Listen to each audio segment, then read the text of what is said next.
Session of the 100 lecture series presented by respected resource person Sri Diganta Viswa Sharma. I now present the lecture to Diganta Viswa Sharma sir. Namaskar. This is our 39th session. 39th session. আমি 39th session আমি parts of being আলোচনা কৰি আছো। আমি parts of being আমি আলোচনা কৰি আছো। parts of being আলোচনা কৰি আছো। আৰু সেই সন্দৰ্ভত আমি অলপমান প্ৰথমতে যোৱা বিগত 3-4-5টা মান আমি আমাৰ সত্ৰত আমি ব্ৰহ্মণৰ বিষয়ে কিছু আলোচনা কৰিছিলো। আৰু এইভাবেই কৰিছিলো যেটো ম্যাক্ৰোকজম অৰ্থাৎ ব্ৰহ্মাণ্ড আৰু ক্ষুদ্ৰ ব্ৰহ্মাণ্ড এই দুইটাৰ ক্ষেত্ৰত বস্তুটো একেই যে দুইটাৰ ক্ষেত্ৰত বস্তুটো একেই আৰু আমি সেইভাবে আমি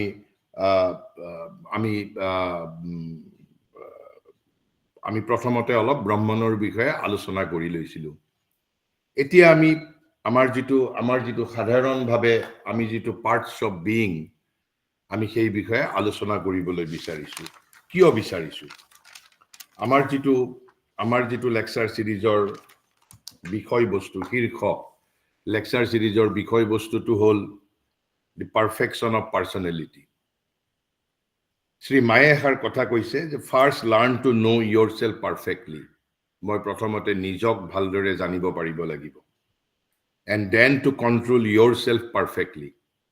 Then to control yourself perfectly.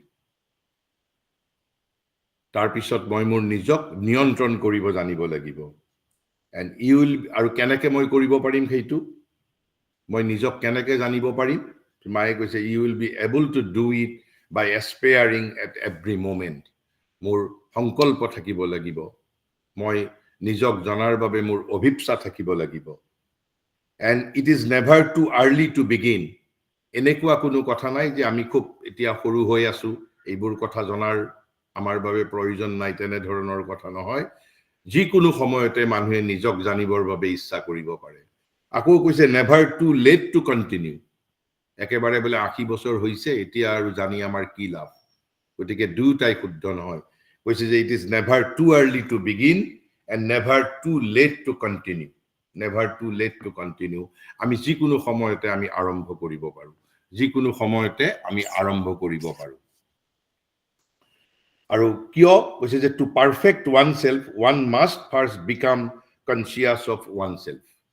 আমি নিজৰ বিষয়ে প্ৰথমতে সচেতন হ'ব লাগিব।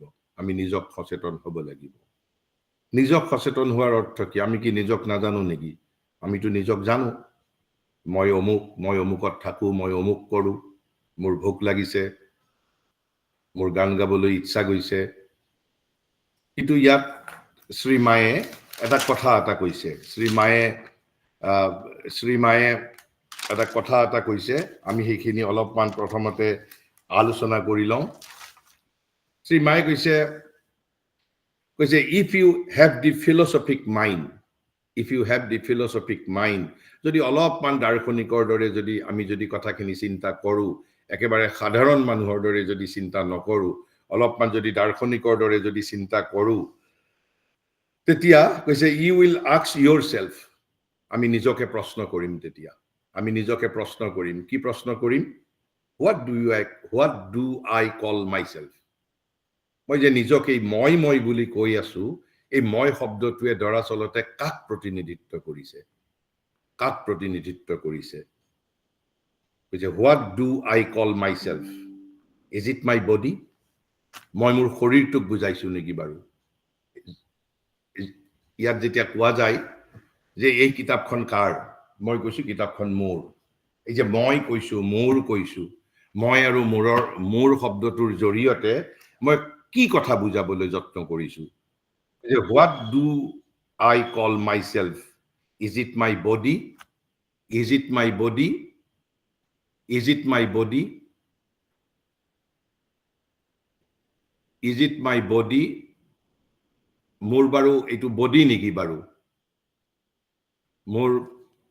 মই মোৰ নিজৰ যেটো বডি, মই বডিটোক মই নিজৰ বুলি পেলাই বাৰু বুজিছো নেকি মই বডিটোক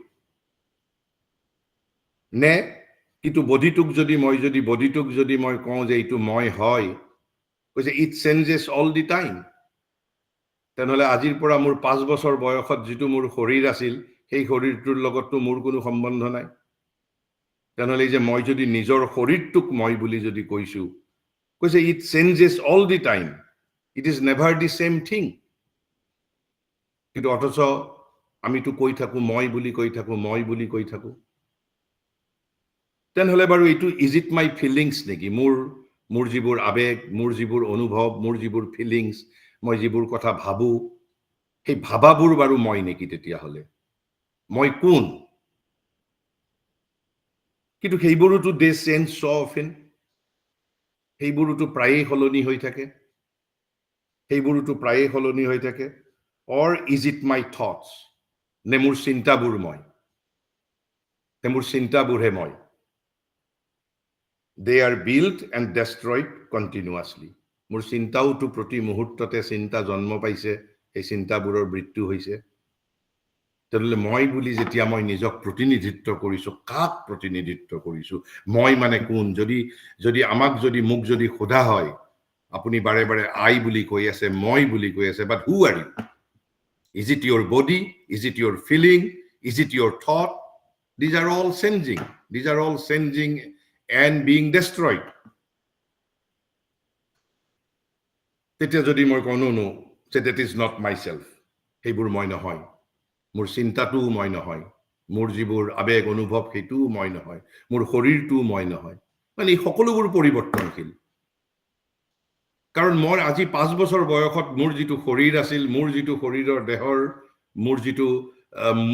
মোৰ যিটো অবয়ব আছিল সেইটো মোৰ নাই কালি মই যিটো চিন্তা কৰিছিলো আজি মোৰ সেইটো চিন্তা নাই গতিকে মই কাক প্ৰতিনিধিত্ব কৰিছো এই যে মই শব্দটোৰে যে কৈ আছো হু এম আই তেতিয়াহ'লে Who am I? Where is the self? মোৰ তেতিয়াহ'লে মই ক'ত আছো মোৰ যিটো সত্তাটো ক'ত আছে তেতিয়াহ'লে what is it that gives me this sense of continuity এটা ধাৰাবাহিকতা এটা অপৰিৱৰ্তনীয় ধাৰাবাহিকতা মই একেবাৰে জন্ম হ'বৰ দিনা যিজন মই আছিলো আৰু আজি মইৰ মাজত অপৰিৱৰ্তনীয়ভাৱে শাশ্বতভাৱে আছে আৰু কৈছে আমি যদি কৈছে if you continue sincerely if you go back a few years মই যদি আৰু অলপ পিছলৈ যদি ঘূৰি যাওঁ তেতিয়াতো কৈছে তেতিয়া সমস্যাটো আৰু জটিল হ'ব কিয় জটিল হ'ব কৈছে you continue to observe you tell yourself it is my memory মোৰ স্মৃতিবোৰেই মই নেকি বাৰু যিবোৰ মোৰ মেমৰিত আছে সেই সকলোবোৰ মেমৰি মিলি মই নেকি but even if one loses one's memory কিন্তু মই যদি মোৰ সকলো স্মৃতি মই যদি হেৰুৱাই পেলাও তেতিয়াওতো মই হৈ থাকো কৈছে one would be still oneself তেতিয়াও কিন্তু মইয়ে হৈ থাকি মোৰ যদি স্মৃতিবোৰ যদি হেৰাইও যায় তেতিয়াও মই কম যে মই তেনেহ'লে মই মানে কোন কৈছে if one sincerely continues this profound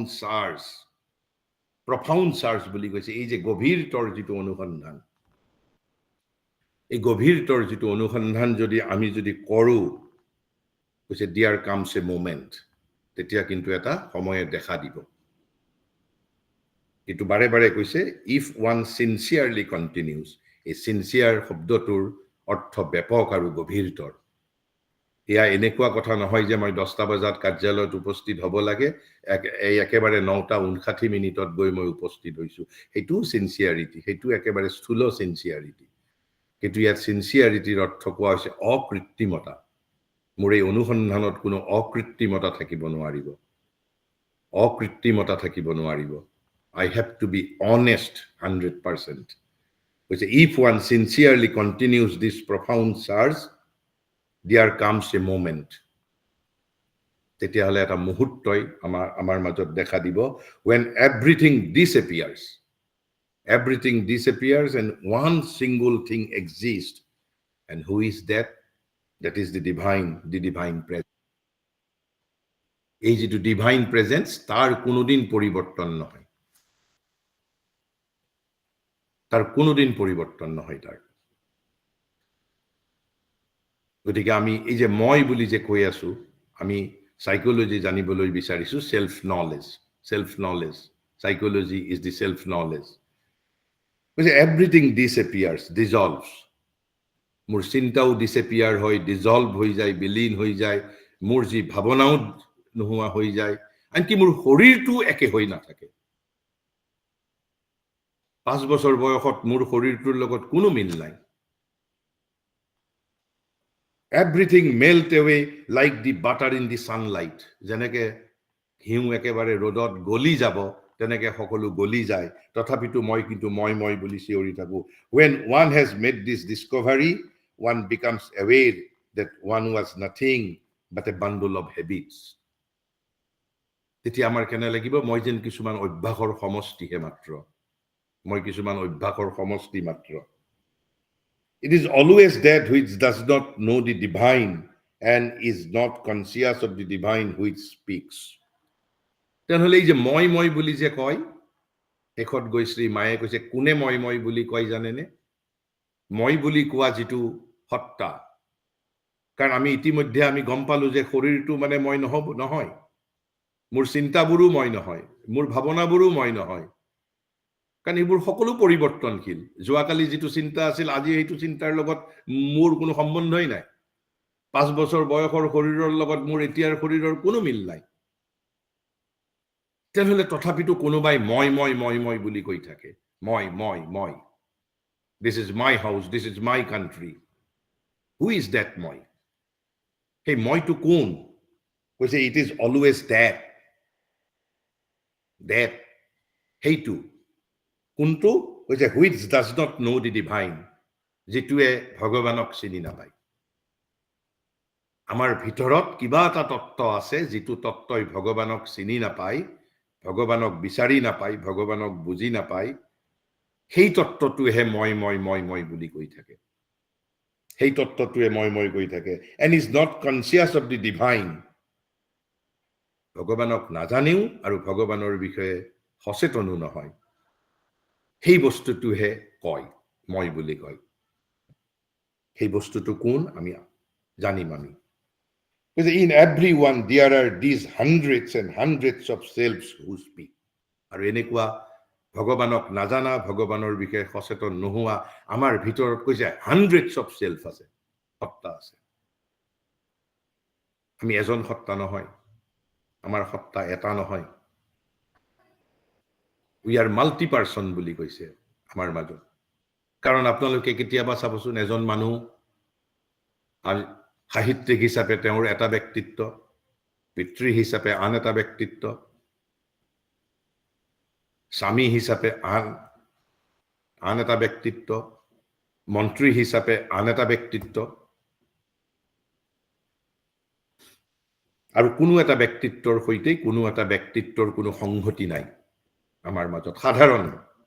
সাধাৰণ যিটো আমাৰ যিটো অৱস্থা কৈছে, in everyone there are these hundreds and hundreds of selves who speak, and in hundreds of completely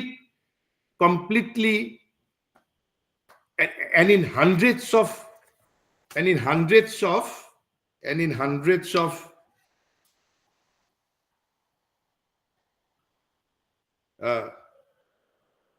in everyone there are these hundreds and hundreds of selves who speak, and in hundreds of completely different ways. আপোনালোকে এইটো সন্দেহ কৰিব, ক'ত মইতো কোনো differently নকওঁ কথা। মই সংগঠনৰ মাজতো সত্যবাদী, ঘৰতো সত্যবাদী। মোক যেতিয়া মাংস খাবলৈ দিছে তেতিয়াও মোৰ ত্যাগৰ মনোভাৱ আছে, যেতিয়া মই সংগঠনৰ কাম কৰিব গৈছো তেতিয়াও মোৰ ত্যাগৰ মনোভাৱ আছে, সকলোতে মোৰ ত্যাগৰ মনোভাৱ আছে। মই পাৰ্থক্যটো মইতো মোৰ নিজৰ ক্ষেত্ৰত দেখা পোৱা নাই, আপুনি নিজে দেখা নাপালেও আনে দেখা পায় আপোনাৰ ক্ষেত্ৰত। মই বেলেগ নালাগে, মই একেবাৰে উচ্চ স্তৰৰ দুটা উদাহৰণ দিছো। ভাৰতবৰ্ষৰ উদাহৰণ নিদিওঁ, তেতিয়া হয়তো আমাৰ কোনোবাই আমাৰ কোনোবাই বায়াসনেছ থাকা বুলি ভাবিব পাৰে শেক্সপিয়াৰৰ কথা শেক্সপিয়াৰৰ ক্ৰিয়েটিভ সেলফ এক্সপ্ৰেছন ইজ আনপেৰেলেল অনন্য সাধাৰণ কিন্তু অন্তত মোৰ দেউতাই শেক্সপিয়াৰৰ যদি সৃজনশীলতাখিনি যদি আমি বাদ দি দিওঁ যদি শেক্সপিয়াৰৰ যদি সৃজনশীলতাখিনি আমি যদি for the sake of argument বা আমি ধৰি যদি লওঁ সঁচা বাৰু নহয় আমি ধৰি লৈছো কেৱল মাত্ৰ তেওঁৰ যদি এই ক্ৰিয়েটিভ সেলফ এক্সপ্ৰেছনখিনি যদি নাথাকিলহেঁতেন আনকি থাকাৰ পিছতো যদি তেওঁৰ জীৱনৰ ব্যক্তিগত জীৱনৰ বিষয়ে মোৰ দেউতাই জানিলেহেঁতেন তেনেকুৱা এজন মোৰ লগৰ বন্ধু আছে মোক এইজন বন্ধুৰ লগত সংগ হ'বলৈ নিদিলেহেঁতেন আপোনালোকে নিজে শেক্সপিয়াৰৰ জীৱনৰ বিষয়ে জানি ল'ব কিন্তু তেওঁৰ ব্যক্তিগত জীৱনটোৰ লগত তেওঁৰ সৃষ্টিৰ লগত কোনো সম্বন্ধ নাই কাৰণ কি তাৰ কাৰণ কি ৱৰ্ডছৱৰ্থ একেবাৰে কবিতা লিখিছিল স্পিৰিচুৱেল মিষ্টিক কবিতা লিখিছে তাত কোনো সন্দেহ নাই কিন্তু ৱৰ্ডছৱৰ্থৰ বিৰুদ্ধেও ৰজাৰ সৈতে আপোচ কৰাৰ ৰজাক পদলেহন কৰাৰ অভিযোগত অভিযুক্ত হৈছিল আজিৰ যুগত যি ধৰণে সাহিত্যিক অভিযুক্ত হয় এনে উদাহৰণ এটা নহয় জগতত বহু আছে অথচ আমি কৈ থাকো মই আৰু যদি একেবাৰে আমি যদি সৰলভাৱেও যদি চাওঁ আমি এজন মানুহৰ মাজত তেওঁৰ 90% তেওঁৰ যেতিয়া ব্যৱহাৰত আমি এটা বিশেষ ধৰণৰ আমি ইতিবাচক ব্যৱহাৰ পাওঁ কিন্তু হঠাৎ এটা দুটা কথাত আমি তেওঁৰ পৰা কিন্তু সেই ইতিবাচক ব্যৱহাৰটো নাপাওঁ কিন্তু অথচ মই বুলি তাৰ মানে আমি এজন মানুহক বুজোৱা নাই I am representing multi-person because the self which speaks today is not the same as yesterday's এই যে মই বোলা যিটো সত্তাই কালি যিটো ময়ে মোৰ যিটো মইক প্ৰতিনিধিত্ব কৰিছিল আজি সেই মইটো নাথাকিবও পাৰে কৈছে the self which speaks today is not the same as yesterday and if you look further this self has disappeared কৈছে there is only one who remains সকলো পৰিৱৰ্তনশীল and that is the divine it is the only one that may be seen always the same and who is divine in us we all better know কিন্তু আমি পৰৱৰ্তী সময়ত মই কেৱল মাত্ৰ কৌতূহল উদ্ৰেক কৰাৰ বাবে এইখিনি কথা কৈছো এইখিনি কথা কৈ লৈছো কৌতূহল উদ্ৰেক কৰাৰ বাবে আসলতে আমি নাজানোৱে আমি মই বুলি আমি কৈ থাকো কিন্তু এই মই জানো আমি কাক বুজাবলৈ বিচাৰিছো আৰু তাৰ পিছত এটা মহাৰিষিয়ে এটা খুব আপোনালোকে whether you will agree or not I do not know খুব গভীৰভাৱে মহাৰিষিয়ে সাধাৰণ মানুহৰ জীৱনৰ উপাদান ব্যাখ্যা কৰিছে যে সাধাৰণ মানুহৰ জীৱন মানে কি সাধাৰণ মানুহে জীৱন মানে কি বুজে এতিয়া আপোনালোকৰ মনত আমাৰ মনত যেতিয়া আমি কিছুমান কথা আলোচনা কৰো আমাৰ মনত সেই কথাবোৰে আমাক আকৰ্ষিত নকৰে কিয় আকৰ্ষিত নকৰে তাৰ উত্তৰ আমি পাম মই এতিয়া যেটো ক'বলৈ গৈ আছো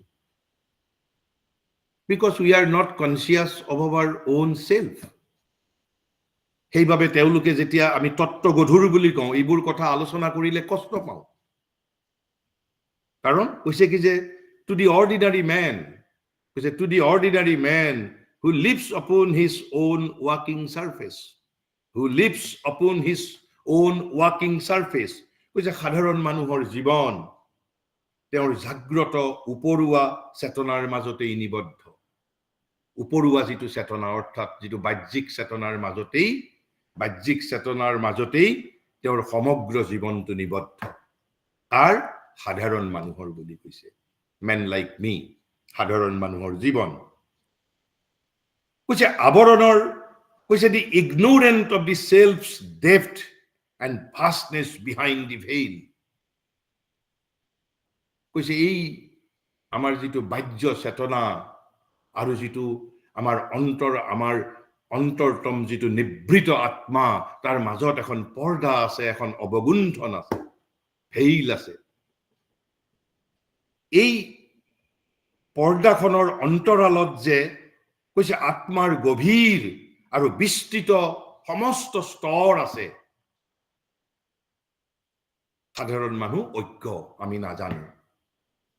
কৈছে to the ordinary man who lives upon his own walking surface, ignorant of the self's depth and vastness behind the veil. কৈছে self's depth, যিটো আত্মাৰ গভীৰত্ব আছে অন্তৰালত, যিটো আত্মাৰ গভীৰত্ব আছে, কিয় নাজানো? কাৰণ আমি আমাৰ কি কৈছে উপৰুৱা যিটো সাৰফেস, যিটো আমাৰ কনসিয়াসনেস, কৈছে the who lives upon his own walking surface, যিটো আমাৰ জাগ্ৰত উপৰুৱা যিটো চৈতন্য, সেই উপৰুৱা জাগ্ৰত চৈতন্যৰ মাজতেই, জাগ্ৰত চৈতন্যতেই আমাৰ জীৱন নিবদ্ধ হৈ থাকে, নিবদ্ধ হৈ থাকে। আৰু সেইভাবে কৈছে আমি এই উপৰুৱা যিটো আমাৰ জীৱন, উপৰুৱা যিটো চৈতন্য বাহ্য চেতনাৰ অন্তৰালত যে আত্মাৰ গভীৰত্ব আছে, আৰু যে তাত অকল গভীৰত্বই নহয়, তাত ভাষ্টনেস আছে, বিশালতা আছে, তাত স্তৰ আছে, সেই অৱগুণ্ঠনৰ অন্তৰালত আমি সেই বিষয়ে সাধাৰণ মানুহ অজ্ঞ। আৰু সেইভাবে কৈছে his psychological existence is fairly simple। সেইভাবে তেওঁৰ কৈছে এনেধৰণৰ মানুহৰ যিটো মনস্তাত্ত্বিক জীৱন, এই মনস্তাত্ত্বিক জীৱনটো it's very simple life, very simple life, no need to be aware of himself। কিয় জানিব লাগে? সেইভাবে কৈছে to the ordinary man who lives upon his own walking surface, ignorant of the self's depth and vastness behind the veil, his psychological existence is fairly simple। অতি সৰল জীৱন যাপন কৰে তেনেধৰণৰ মানুহে, কোনো সমস্যা নাই। তাৰপিছত কৈছে তেনেধৰণৰ মানুহৰ জীৱন মানে কি? তেনেধৰণৰ মানুহৰ জীৱন মানে কি? কৈছে a small but glamorous company of desires। সেই মানুহৰ জীৱনত আত্মাৰ কি স্তৰ আছে, কি গভীৰ স্তৰ আছে, what is the self's depth and vastness, he do not feel it necessary to know, he does not feel it necessary to know। Why? Because কৈছে a small but glamorous company of desires। glamorous মানে এনেই হল যিটো একেবাৰে অশান্ত, গ্ল্যামাৰাস, চিঞৰ বাখৰ, হুলস্থুলীয়া কিছুমান কামনা।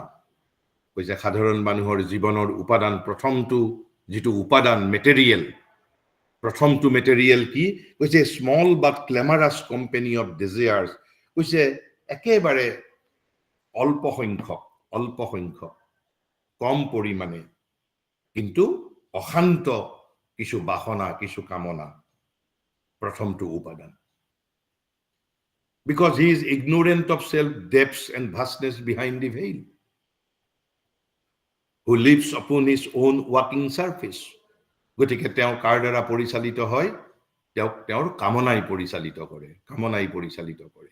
কেতিয়াবা নিজৰ কামনাই নিজক মই বুলি প্ৰতিনিধিত্ব কৰে, নিজৰ কামনাকে মই বুলি ভাবে। কৈছে আকৌ কিছুমান অকল কামনাই নহয়, কৈছে যে some imperative intellectual and aesthetic cravings, some taste, কিছু ৰুচিবোধো আছে সাধাৰণ মানুহৰ, যে একেবাৰে ৰুচিবোধ নাই তেনেকুৱা নহয়। কৈছে কিছু ইন্টেলেকচুৱেল এস্থেটিক, বুদ্ধিগত সৌন্দৰ্যবোধো আছে তেওঁলোকৰ মাজত। কৈছে বুদ্ধিগত সৌন্দৰ্যবোধৰ কিছু আকাংক্ষা, ক্ৰেভিংছ, কিছু আকাংক্ষাও আছে।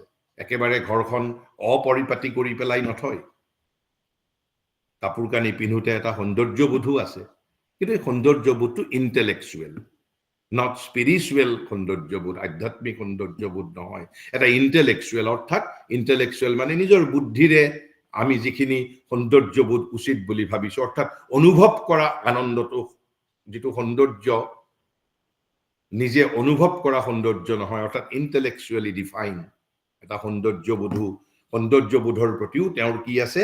কৈছে some imperative intellectual and aesthetic cravings বুদ্ধিগত সৌন্দৰ্যবোধৰ কিছু আকাংক্ষা কিছু ৰুচিবোধ তাৰপিছত কি আছে কৈছে a few ruling or prominent ideas amid a great current of unconnected or ill-connected and mostly trivial thoughts কৈছে কিছু ভাবনাও আছে নাথাকা নহয় কেনেকুৱা ভাবনা কৈছে ruling and prominent কিছুমান নিয়ামক অৰ্থাৎ নিয়ন্ত্ৰণকাৰী ভাবনা ruling ভাবনা আছে যিবোৰ ভাবনাৰ দ্বাৰা নিজক পৰিচালিত কৰে নিয়ামক আৰু প্ৰধান ভাবনাও আছে তাৰ মাজত কিছু prominent কৈছে few ruling or prominent ideas তেওঁৰ জীৱনৰ উপাদান prominent ideas কেনেকুৱা আৰু কিহৰ মা কৈছে amid a great current of unconnected or ill-connected কিন্তু এই আইডিয়াবোৰৰ মাজত কোনো সম্বন্ধ নাই ইটোৰ লগত হিটো আইডিয়াৰ কোনো সম্বন্ধ নাই আৰু যদি আছে ill-connected খুব ভাল সম্বন্ধ নাই যেনেকৈ আমাৰ বৰ্তমান আমাৰ সমাজৰ মাজত ইজনৰ লগত হিজনৰ we are having a relationship crisis তেনেকৈ মোৰ নিজৰ আইডিয়াবিলাকৰ মাজতো তাৰ ৰিলেশনশিপ ক্ৰাইসিস আছে কৈছে অসম্বন্ধ বা বেয়া ধৰণে সম্বন্ধ বেয়া সম্বন্ধ আৰু কৈছে কিছু কৈছে mostly trivial thoughts তুচ্ছ মনন একেবাৰে trivial যেটো তুচ্ছ বুলি আমি কওঁ তুচ্ছ মনন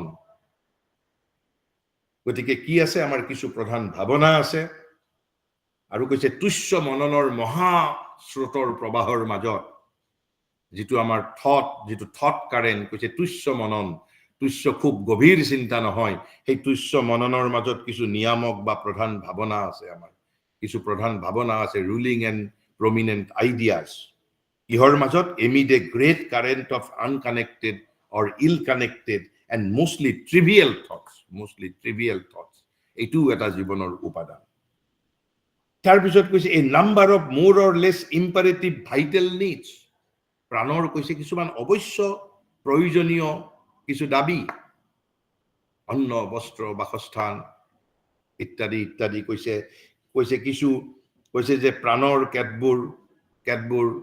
কেতবোৰ কম বেছি পৰিমাণে অৱশ্য পালনীয় দাবী যিবোৰ আমি অস্বীকাৰ কৰিব নোৱাৰো প্ৰাণৰ কিছু দাবী প্ৰাণৰ দাবী কিছু তাৰপিছত alteration of physical health and disease কেতিয়াবা alteration মানে তো পালা পৰিৱৰ্তন বুলি ক'ব পাৰি যেনেকৈ আমাৰ alteration হৈ থাকে কেতিয়াবা স্বাস্থ্য অলপ ভাল কেতিয়াবা অলপ বেয়া কেতিয়াবা অলপ বেমাৰ কেতিয়াবা অলপ সুস্বাস্থ্য এটো এটা জীৱনৰ উপাদান আমাৰ তাৰপিছত আৰু এটা জীৱনৰ সাধাৰণ মানুহৰ যিবিলাকে এই উপৰুৱা জীৱন কৈছে a scattered and inconsequent succession of joys and griefs কৈছে কিছু কৈছে inconsequent succession মানে এটাৰ পিছত এটা কৈছে কেতিয়াবা আনন্দ আহিছে কেতিয়াবা জয় কেতিয়াবা গ্ৰিফ কেতিয়াবা আনন্দ কেতিয়াবা দুখ তাৰ এটা সাকসেশন এটাৰ পিছত এটা কিন্তু এইবোৰ বিক্ষিপ্ত এইটোৰ লগত এইটোৰ এটা নিজস্বতাৰ কোনো ধৰণ নাই এটা বিক্ষিপ্ত কোনটো কথাত কেতিয়া মই আনন্দ পাম কোনটো কথাই মোক দুখ দিব কৈছে ইনকনসিকুৱেন্ট আৰু এই দুখ আৰু সুখবোৰ নিষ্ফল তাৰ কোনো পৰিণাম নাই ইনকনসিকুৱেন্ট নিষ্ফল আৰু কিয় নিষ্ফল বুলি কোৱা গৈছে আজি দুখ আছে 10 মিনিট পিছতে আকৌ আমি সুখৰ আমি ফিলিং কৰিছো আকৌ 10 মিনিট আমি সুখ কৰিছো তাৰে পিছতে আমাক আকৌ দুখে আমাক একদম আগুৰি ধৰিছে কৰবা দুই এজনৰ মনতহে তেনেকুৱা হয়তো সাময়িক দুখেও একেবাৰে স্থায়ী প্ৰভাৱ পেলায় কিন্তু সাধাৰণতে এই সুখ আৰু দুখবোৰ এটা সাকসেশন এটাৰ পিছত এটা আহি থাকাটোই এটা জীৱনৰ উপাদান কৈছে scattered and inconsequent succession of joys and griefs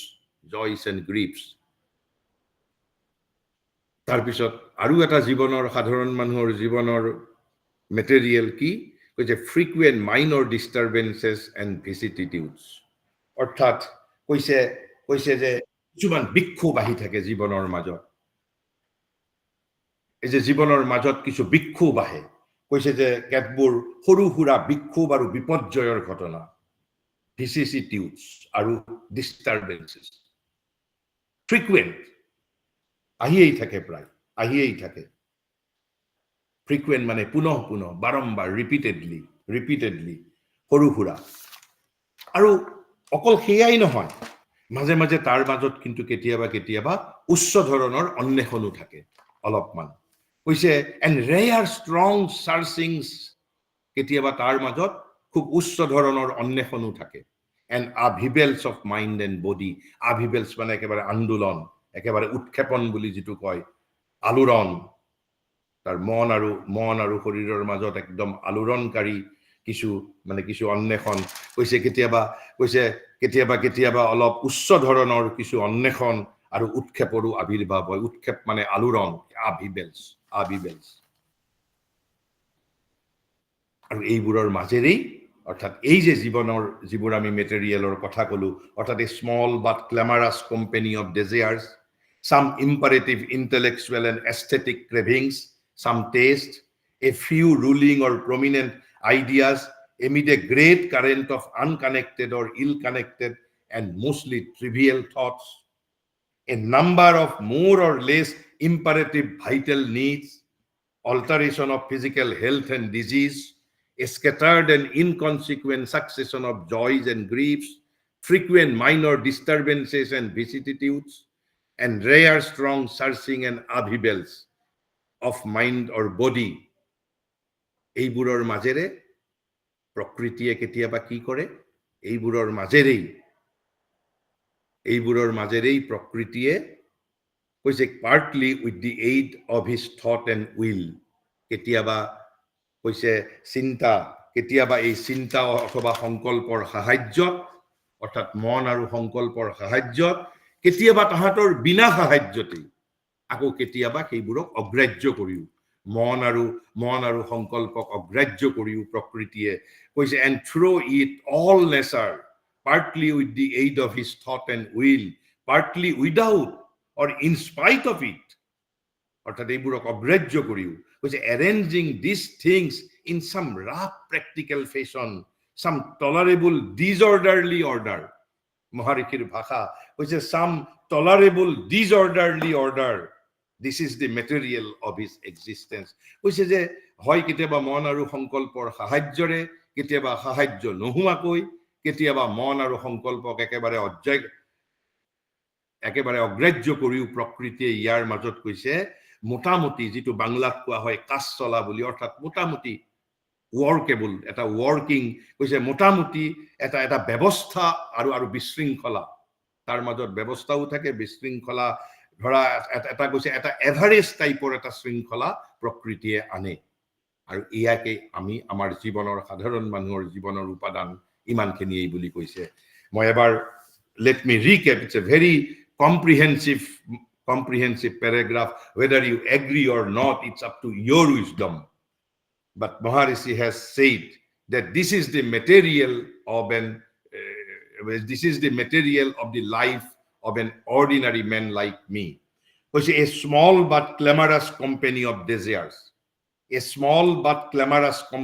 desires some imperative intellectual and aesthetic cravings some tastes a few ruling or prominent ideas amid a great current of unconnected or ill-connected and mostly trivial thoughts, a number of more or less imperative vital needs মানে প্ৰাণৰ দাবী, alteration of physical health and disease, a scattered and inconsequent succession of joys and griefs, frequent minor disturbances and vicissitudes, and rare strong searching and upheavals of mind or body.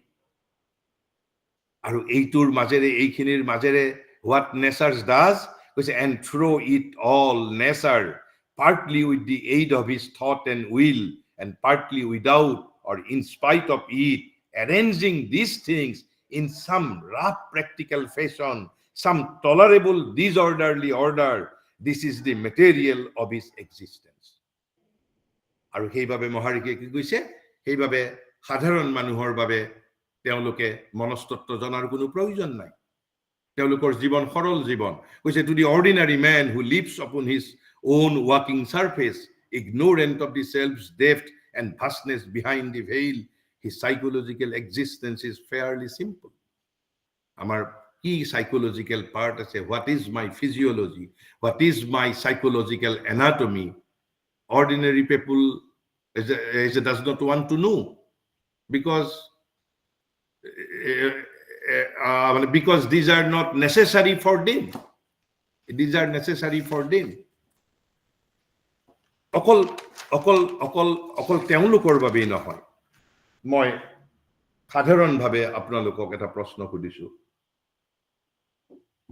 আজি আমাৰ মানৱ সমাজত এই একবিংশ শতিকাত আমাৰ দৰ্শন আছে, নাটক আছে, সাহিত্য আছে, কবিতা আছে, বিজ্ঞান আছে, আমাৰ ক্ৰিয়া আছে, আমাৰ গণতন্ত্ৰ আছে, আমাৰ সমাজ আছে, পৰিয়াল আছে, আমাৰ সংস্কৃতি আছে, আমাৰ ধৰ্ম আছে, আমাৰ সকলো আছে। কিন্তু যদি আমাক যদি সোধা হয়, what is our collective aim of life, collective goal of life, and what is my individual goal of life? কাৰণ এই যে আমি মনস্তত্ব অধ্যয়ন কৰিছো, যি জীৱনৰ পৰিসমাপ্তি মৃত্যুতেই হয়, যদি মৃত্যুৰ পাছত মোৰ জীৱনৰ কোনো অস্তিত্ব নাই, তেনেহ'লে এইবোৰ জনাৰ কি দৰকাৰ? কি দৰকাৰ? কি দৰকাৰ? মই জানিব বিচাৰিছো যে বৰ্তমান যিটো what is the dominant goal of life, মই যদি সোধা যায় এই যে আমি সমাজৰ ওচৰত যে বাৰে বাৰে আমি যে সমাজৰ ওচৰত বাৰে বাৰে আমি বলি প্ৰদত্ত হওঁ যে আমি সমাজৰ বাবে কৰিব লাগিব, সমাজৰ বাবে কৰিব লাগিব। ঠিক আছে, ধৰি ললো to serve society is my individual goal. তাৰ পিছত যদি সোধা হয় সমাজৰ গোল কি, সমাজৰ লক্ষ্য কি, সমাজৰ লক্ষ্য কি? আৰু এই লক্ষ্যৰ যেতিয়ালৈকে মোক জীৱনৰ লক্ষ্যই পীড়া নিদিব, যেতিয়ালৈকে মই মোৰ জীৱনৰ সাৰ্থকতা বিচৰাৰটো কোনো প্ৰয়োজন নাই। আৰু সেইবাবে আজিকালি বহুত মানুহে পৃথিৱীত যেহেতু সমাজে কোনো জীৱনৰ লক্ষ্য দিব পৰা নাই, এখন দেশৰ লক্ষ্যটো থাকিব লাগিব, পৃথিৱীৰ লক্ষ্য থাকিব লাগিব, মানুহৰ লক্ষ্য থাকিব লাগিব, ইণ্ডিভিজুৱেল লক্ষ্য, সামাজিক লক্ষ্য, এখন দেশৰ লক্ষ্য, সমগ্ৰ মানৱ জাতিৰ লক্ষ্য। আৰু যদি একো লক্ষ্যই নাই, যদি মানৱ জাতিৰো কোনো লক্ষ্য নাই, কোনো দেশবোৰৰো কোনো যদি লক্ষ্য নাই, তেনেহ'লে আমি ইয়াত এটা অৰ্ধ চৈতন্য মানুহৰ দৰে, সেইবাবেই কৈছে যে সাধাৰণ মানুহৰ জীৱনৰ যিটো মেটেৰিয়েল সেইখিনিক লৈ গঢ়ি উঠিছে। আমি কিহৰ বাবে? আমি তেতিয়া আত্মতত্ত্ব জনাৰ বাবে সেলফ নলেজ আমি কিয় জানিব লাগে?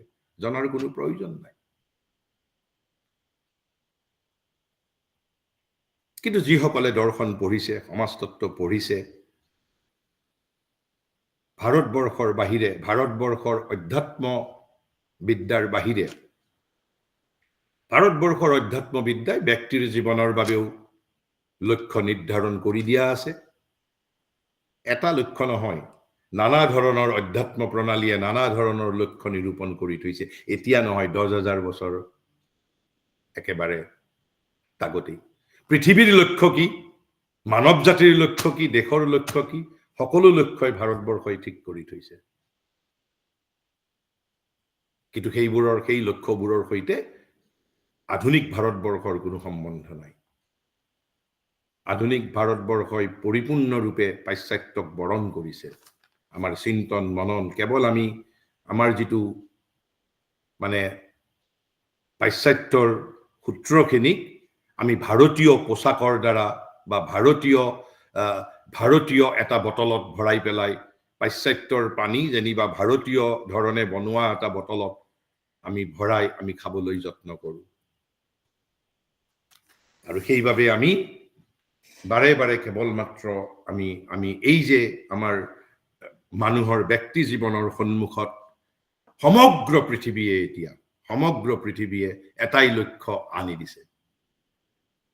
ভাৰত আৰু পাশ্চাত্যৰ মাজত, আধুনিক ভাৰত আৰু আধুনিক পাশ্চাত্যৰ মাজত যদি আমি ভাৰতবৰ্ষৰ আধ্যাত্মিক লক্ষ্যৰ কথা আমি যদি হিচাবলৈ নানো, তেনেহ'লে পাশ্চাত্যৰ লক্ষ্য আৰু ভাৰতবৰ্ষৰ লক্ষ্যৰ মাজত কি পাৰ্থক্য আছে? সামাজিক জীৱনৰ প্ৰগতি, ৰাজনৈতিক, অৰ্থনৈতিক, সামাজিক জীৱনৰ প্ৰগতি, অন্ন বস্ত্ৰ বাসস্থান, অলপ অলপ আমাৰ সমষ্টি জীৱনৰ অহং, মোৰ দেশ যেতিয়া খেলত বিজয় হ'ব মই আনন্দিত হ'ম, মোৰ দেশে যেতিয়া মোৰ দেশৰ সৈন্যই আনৰ দেশৰ সৈন্যক যেতিয়া হত্যা কৰিব, মই অলপ সেই মুহূৰ্তত এই যে ক'লে সাকসেশন অফ জয় এণ্ড গ্ৰিপছ, তাৰ সকলোৰেতো সাৰ্থকতা থাকিব লাগিব, সকলোৰে সাৰ্থকতা থাকিব লাগিব। মই ইয়াত মই একেবাৰে খুব কম কথাৰে মই আপোনালোকক এটা মই অনুচ্ছেদ আপোনালোকক পঢ়ি শুনাব বিচাৰিছো। লিখিছে এইটো অচিত কুমাৰ বন্দ্যোপাধ্যায় নামৰ এজনে চিন্তানায়ক বিবেকানন্দ বুলি ৰামকৃষ্ণ মিছন ইনষ্টিটিউট অফ কালচাৰৰ পৰা প্ৰকাশিত কিতাপ চিন্তানায়ক বিবেকানন্দ, মূল বাংলাত লেখা, 227 নম্বৰ পৃষ্ঠাত আছে অচিত কুমাৰ বন্দ্যোপাধ্যায়। এই পেৰাগ্ৰাফটো মই বহু বক্তৃতাত কৈছো। অন্তত ভাৰত আৰু পাশ্চাত্যৰ মাজত জীৱনৰ লক্ষ্য, সমষ্টিগত লক্ষ্য, ব্যক্তিগত লক্ষ্য, এটা যদি জীৱনৰ লক্ষ্যই যেতিয়ালৈকে মোক পীড়া নিদিব, তেতিয়ালৈকে মই মোৰ আত্মতত্ত্ব কিয় জানিম? I will live as an ordinary men. মোৰ বাবে মোৰ জীৱন, মই জন্ম হৈছো, মই বৃদ্ধিপ্ৰাপ্ত হ'ম আৰু এদিন মই মৃত্যু মুখত পৰিম। This is for me what is life. তাত তেখেতে লিখিছে, কৈছে অষ্টাদশ শতাব্দীৰ ইউৰোপত প্ৰচাৰিত ধ্ৰুৱবাদ। এই ধ্ৰুৱবাদ মানে কি? ইয়াত গোটেইখিনি কথা উল্লেখ কৰাৰ সময় নাই। কৈছে ধ্ৰুৱবাদ মানে ইংৰাজীত তাক কোৱা হয় পজিটিভিজম।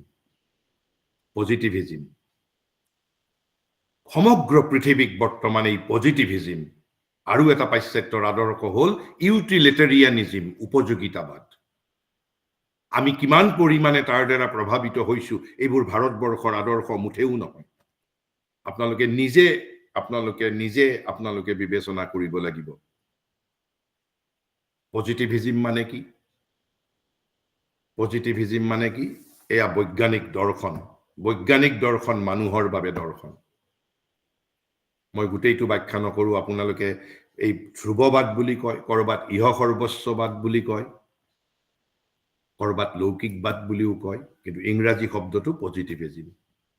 আমি যদি কেতিয়াবা সময় হয় পজিটিভিজমৰ বিষয়ে আলোচনা কৰিম। তাৰ মূল তত্ত্ব মই অলপ কৈ দিছো। মূল তত্ত্বটো হ'ল ইন্দ্ৰিয়ই সাক্ষ্য নিদিয়া কোনো কথা পজিটিভিজমে সত্য বুলি স্বীকাৰ নকৰে।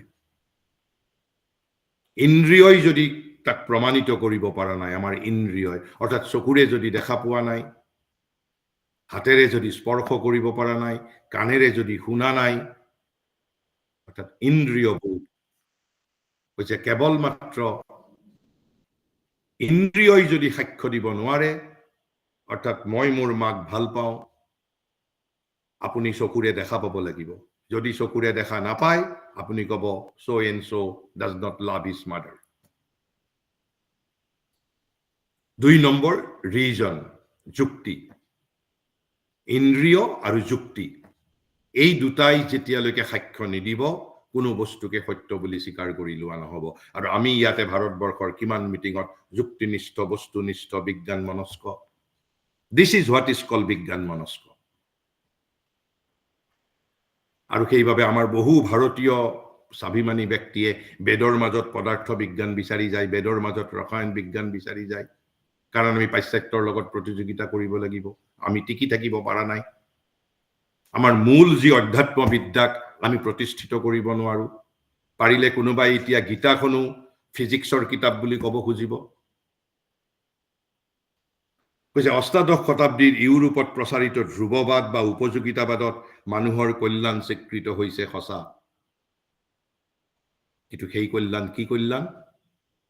কৈছে কিন্তু সেই কল্যাণ একেবাৰে জীৱধৰ্মী মানুহৰ আহাৰ নিদ্ৰাৰ কথা। উপযোগিতাবাদ মানে দেশৰ মানুহৰ কল্যাণ, কিন্তু কেনে কল্যাণৰ কথা পাশ্চাত্যই কৈছে, আমিও তেনেধৰণৰ কথাই কৈছো নেকি আপোনালোকে বিবেচনা কৰিব। কৈছে অষ্টাদশ শতাব্দীৰ ইউৰোপত প্ৰচাৰিত ধ্ৰুৱবাদ বা উপযোগিতাবাদত মানুহৰ কল্যাণ স্বীকৃত হৈছে সঁচা, কিন্তু সেই কল্যাণ একেবাৰে জীৱধৰ্মী মানুহৰ আহাৰ নিদ্ৰাৰ কথা। সেই মানুহ সামাজিক আৰু ৰাজনৈতিক। তাত ৰাষ্ট্ৰযন্ত্ৰ বা সমাজ শক্তি হস্তগত কৰি বহুজনৰ কল্যাণ সাধনৰ কথা কোৱা হৈছে। This is western philosophy. সেই মানুহ সামাজিক আৰু ৰাজনৈতিক, তাত ৰাষ্ট্ৰযন্ত্ৰ বা সমাজ শক্তি হস্তগত কৰি বহুজনৰ কল্যাণ সাধনৰ কথা কোৱা হৈছে সেই কল্যাণ সাধনৰ মূল কাৰণটো কিন্তু অলপ অস্পষ্ট কিয় মানুহক কল্যাণ কৰিব লাগে তাৰ কাৰণ অস্পষ্ট মই গোটেইবোৰ কথা আলোচনা কৰা সম্ভৱ নহয় কাৰণ তোমালোকে মানুহক কি বুলি ভাবিছা যদি মানুহ কেৱল মাত্ৰ মানুহ মানে কেৱল জীৱন বৃদ্ধি আৰু মৃত্যু যদি মানুহৰ যদি তেওঁলোকৰ জীৱন সম্বন্ধে যিটো ধাৰণা সেই জীৱন সম্বন্ধে ধাৰণাৰ সৈতে তেওঁলোকে যিবোৰ কথা কৈছে আমি তাৰ মাজত কোনো ধৰণৰ সমন্বয় বিচাৰি পোৱা নাযায় কৈছে নৰক নৰোত্তমত পৰিণত কৰাটো ইউৰোপীয় ৰাষ্ট্ৰ তথা সমাজৰ প্ৰধান লক্ষ্য আপোনালোক এইখিনিতে অলপ আচৰিত হৈছে নৰক নৰোত্তমত পৰিণত কৰাটো কেৱল ইউৰোপীয় ৰাষ্ট্ৰ তথা সমাজৰ প্ৰধান লক্ষ্য নেকি ভাৰতৰ নহয় নেকি ভাৰতবৰ্ষই নৰক নৰোত্তমত ৰূপান্তৰিত কৰিব নিবিচাৰে নেকি পৰৱৰ্তী লাইনটো শুনক কৈছে কিন্তু নৰোত্তম নাৰায়ণত উদ্বৰ্তিত নহলে মানৱ জীৱনৰ মৌলিক তাৎপৰ্য বুজি পোৱা নাযায় ভাৰতবৰ্ষৰ বাবে becoming Narottam is the means is the middle term goal is to become Narayan we have to become Narayan কিন্তু পাশ্চাত্যই সেই বিষয়ে নাজানে ভাৰতবৰ্ষই জানিছিল কিন্তু আধুনিক ভাৰতবৰ্ষই জানিব বিচাৰে নে নিবিচাৰে I am personally not aware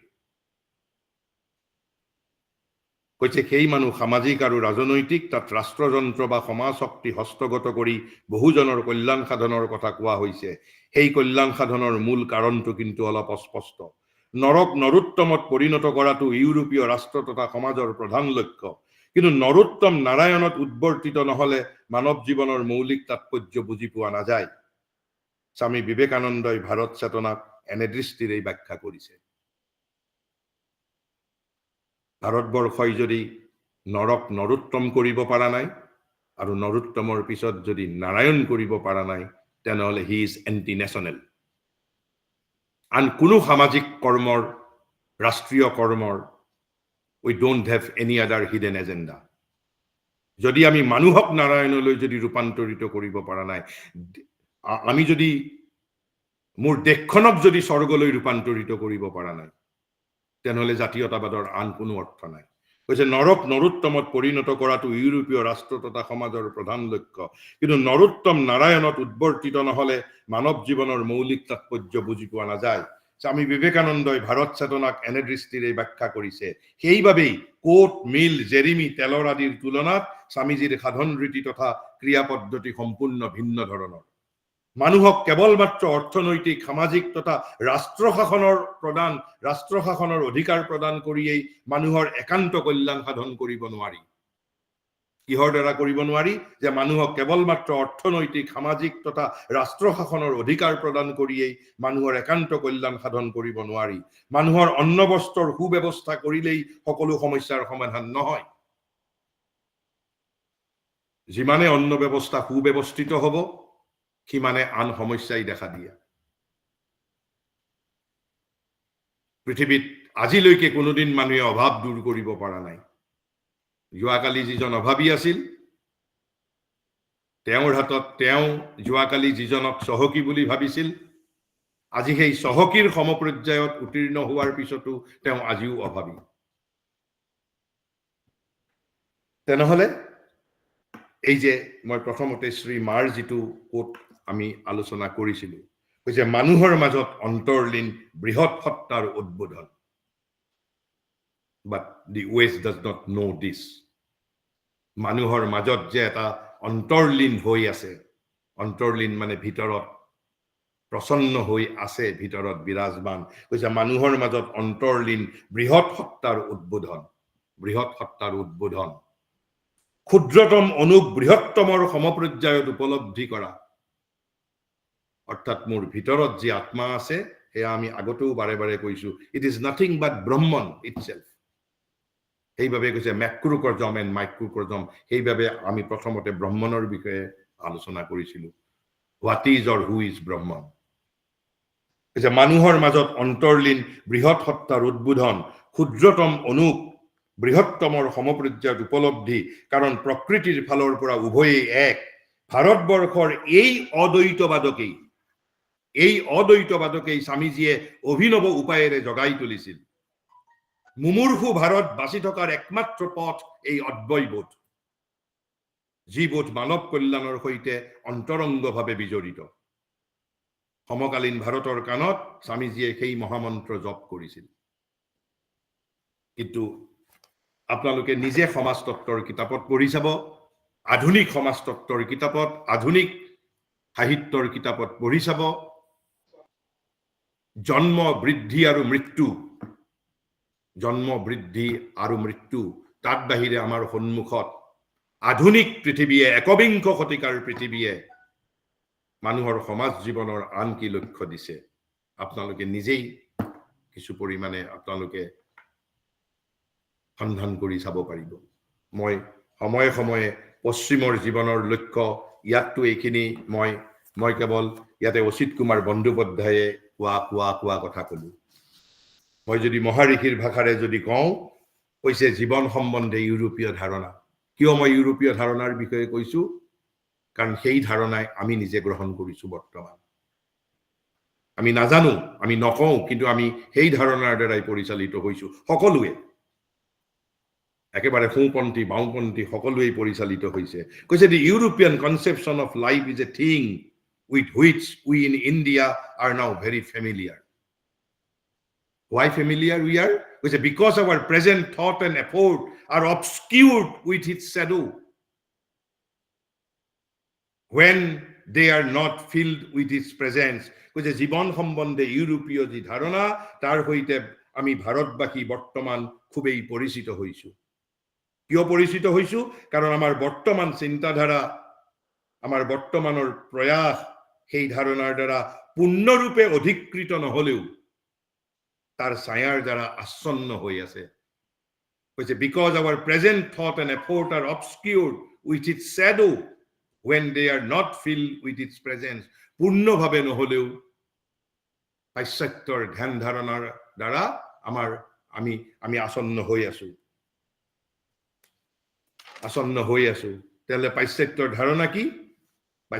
ধাৰণা কি কৈছে পাশ্চাত্যৰ ধাৰণা ভৌতিক জগতৰ মাজত এটা শক্তিৰ বিকাশ হৈছে কিয় হৈছে তাৰ কাৰণ কি লক্ষ্য কি উদ্দেশ্য কি বিজ্ঞানে নাজানে আৰু দেখিছে তাৰ মাজত এটা প্ৰাণ আহিছে এটা প্ৰাণৰ আবিৰ্ভাৱ হৈছে আন বস্তুৰ সৈতে তাৰ মাজত এটা প্ৰাণ নামৰ তত্ত্ব লাইফো আবিৰ্ভাৱ হৈছে কিয় জীৱনৰো পৃথিৱীৰ মাজত আবিৰ্ভাৱ হৈছে why science is not concerned about why science is only concerned about how of the world process science is not concerned about why of the world process why this existence has come into being science is not bothered about why of the world process science is only concerned with the how of the world process and that too they try to explain only materially কৈছে তেওঁলোকৰ ধাৰণা যে তাৰ মাজত এটা প্ৰাণ আছে আৰু এই প্ৰাণৰ অৰ্থ তেওঁলোকে জন্তুৰ মাজত বিচাৰি পোৱা নাই পোক পতংগৰ মাজত বিচাৰি পোৱা নাই কেৱল মানুহৰ মাজত অলপ বিচাৰি পাইছে মানুহৰ মাজত বিচাৰি পাইছে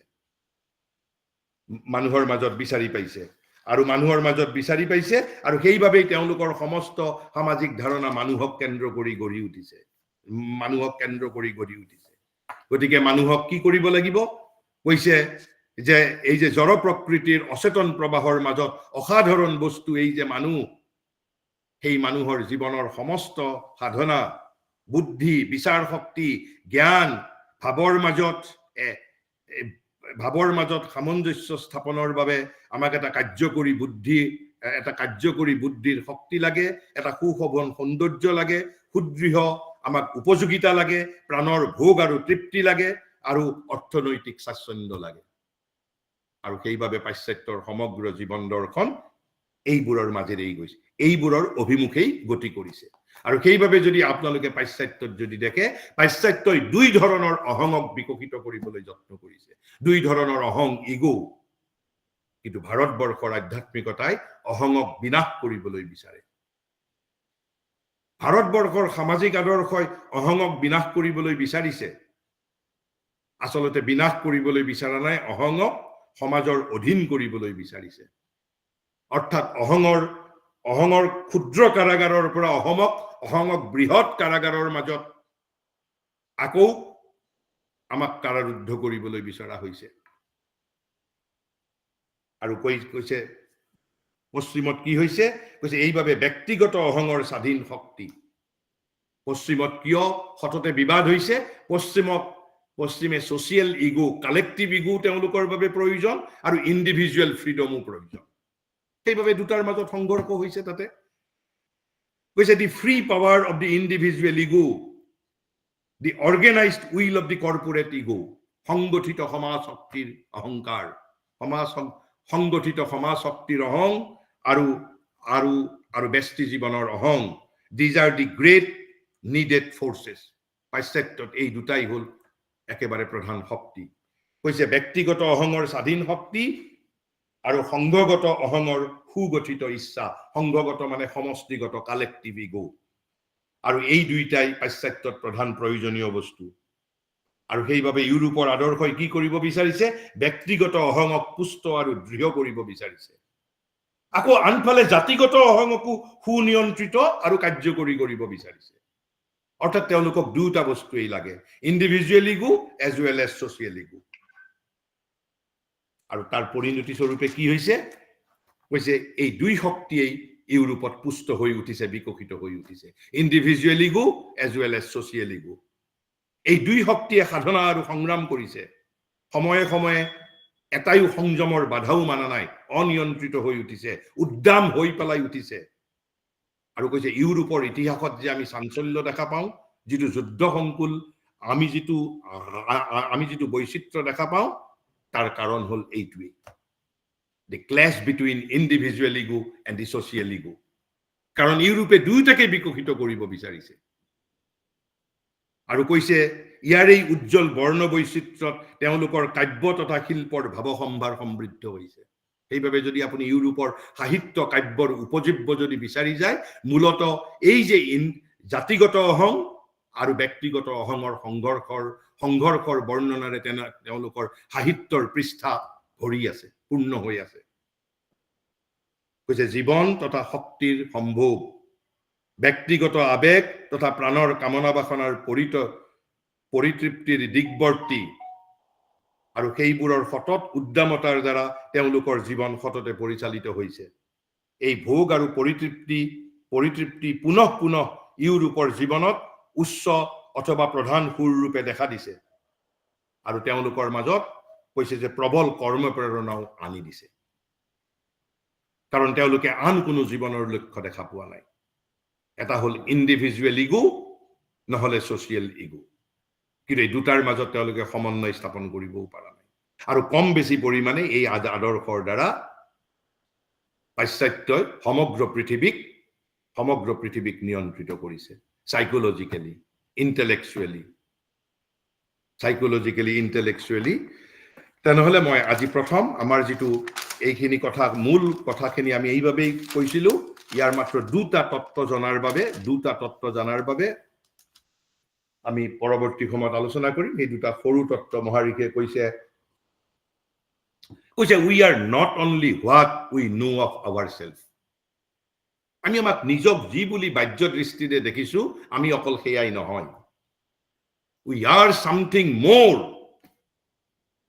মানুহ অসাধাৰণ বস্তু ইয়াত মহাপুৰুষ শংকৰদেৱে লিখি গৈছে স্বৰ্গৰ ব্ৰহ্মায়ু হেনো ভাৰতবৰ্ষত মানুহৰ জন্ম লাভ কৰিব বিচাৰে আৰু মানুহৰ জন্ম নোপোৱাৰ বাবে অসন্তুষ্ট ব্ৰহ্মাও আনকি স্বৰ্গত থকাতকৈ স্বৰ্গৰ দেৱতাবিলাকে পৃথিৱীৰ মানুহ হবৰ বাবে বিচাৰে কৈছে যে we are not only what we know of ourselves আমি নিজক যি বুলি জানো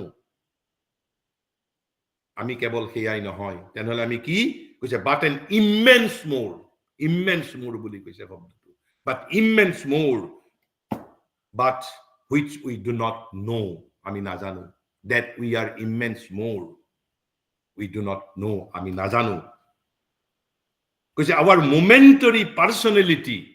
momentary personality is only a bubble মানে বুদবুদনি এই যে পানীৰ মাজত বুৰবুৰণি উঠে কৈছে যে on the ocean of our existence কৈছে আমাৰ বিপুল সত্তাৰ সমুদ্ৰত আমাৰ যি বিপুল সত্তা আছে সেইভাবে ভাৰতবৰ্ষই সাহসৰ সৈতে কৈছে উই can even became ব্ৰহ্মন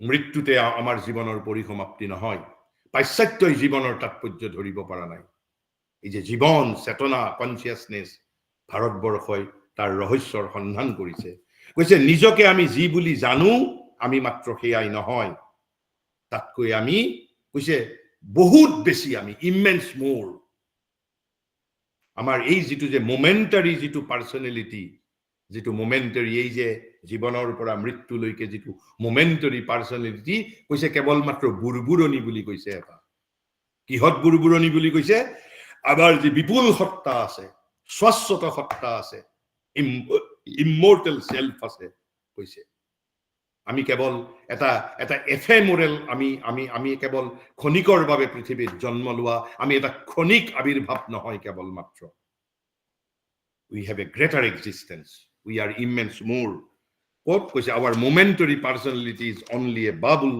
on the ocean of our existence কিন্তু দুৰ্ভাগ্যক্ৰমে কৈছে our mind and ego are like the crown and dome of a temple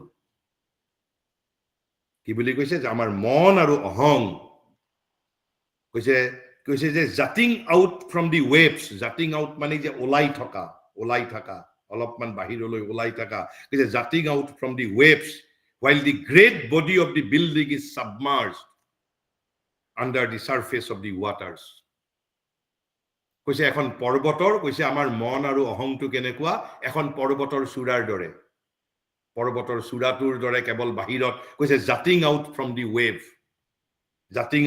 the wave কৈছে যে আমাৰ অস্তিত্বৰ যিটো কল্লোলিত সমুদ্ৰৰ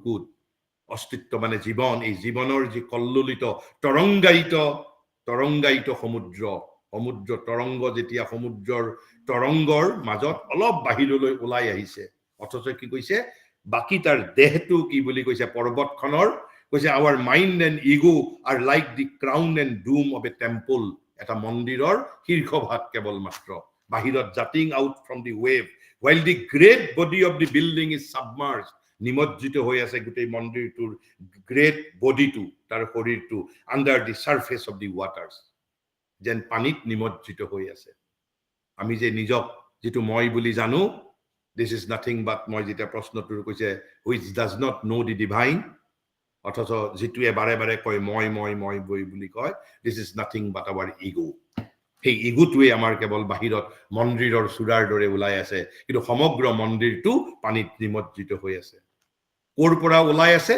কৈছে এটা তাৰ ৰূপক কৈছে যেন যেটো অস্তিত্বৰ কল্লিত সমুদ্ৰৰ বুকুত আমাৰ মন আৰু অহংটো কৈছে পৰ্বত শিখৰৰ দৰে একেবাৰে জাগ্ৰত হৈ আছে অহং আৰু মন পৰ্বতৰ বিশাল অবয়ব কৈছে পৰ্বত বুলি কৈছে তাত মহাৰিষি মন্দিৰ বুলি কৈছে যেনেকৈ মন্দিৰটো নিমজ্জিত হৈ আছে আৰু মন্দিৰৰ চূড়াটো যেটো আমি দেখা পাই আছো সেইটো আমাৰ অহং আৰু মন আৰু সেইভাবে যেতিয়া আমি মই বুলি কওঁ আৰু তাৰ পিছত এই যে আমাৰ ধাৰণা হয় কৈছে যে man is in his self a unique person আমি আমাৰ আসল আমাৰ অস্তিত্ব আমাৰ যেটো ইন এসেন্স আমাৰ যেটো সত্য স্বৰূপ সেই সত্য স্বৰূপত I am unique person কিন্তু কৈছে but he is also in his manifestation of self a multi person কিন্তু যেতিয়া আমি এই যে অস্তিত্বৰ বুকুত অস্তিত্বত বা এই যে যেটো অভিব্যক্তি আমাৰ যেতিয়া জীৱনৰ অভিব্যক্তি হয় তেতিয়া মই কিন্তু I am a multi person আৰু এই যে মাল্টি পাৰ্সন হোৱাৰ বাবে যেটো নৈৰাজ্য হৈছে সেই নৈৰাজ্যটো আমি নৈৰাজ্যটোক কেনেকৈ পাৰো তাৰ ওপৰতে আমাৰ মেন্টাল পিসনেস মেন্টাল ডিস্টাৰবেন্স আমাৰ পাৰফেকশন অফ পাৰ্সোনালিটি ডিপেন্ডেন্ট গতিকে আমি আজি এইখিনিলৈ কৈছো যেটো আমাৰ এই যে আমি মই বুলি যেটো আমি যেটো ৰিপ্ৰেজেন্ট কৰো it is nothing but our ego আৰু এই ইগোটো এই মন্দিৰৰ চূড়াৰ দৰে ওলাই আছে অস্তিত্বৰ কল্লিত সমুদ্ৰৰ বুকুত অকল বুকুত এই মনটো আৰু অহংটো ওলাই আছে আৰু সমগ্ৰ শৰীৰটো পানীত নিমজ্জিত হৈ আছে আমাৰ বাকি সমগ্ৰ জীৱন আমাৰ সমগ্ৰ সত্তা নিমজ্জিত হৈ আছে কেৱল অহং আৰু মনটো বাহিৰত ওলাই আছে জাটিং আউট ফ্ৰম দি ৱেভছ সেই কাৰণ আৰু সেইবাবে আমাৰ বহুমুখী ব্যক্তিত্ব আছে ক'ত অভিব্যক্তিত in his manifestation but in his self কিন্তু আমি আমাৰ যেটো আত্মস্বৰূপত কিন্তু আমি we are unique person ইয়াৰ পিছত আমি লাহে লাহে এতিয়া আলোচনা কৰিম এই ইগো মানে কি আৰু সেই ইউনিক সোল মানে কি আমাৰ আৰু কি কি পাৰ্টস অফ বিইং আছে আমি লাহে লাহে আলোচনা কৰিম with this let me conclude here thank you and namaskar to all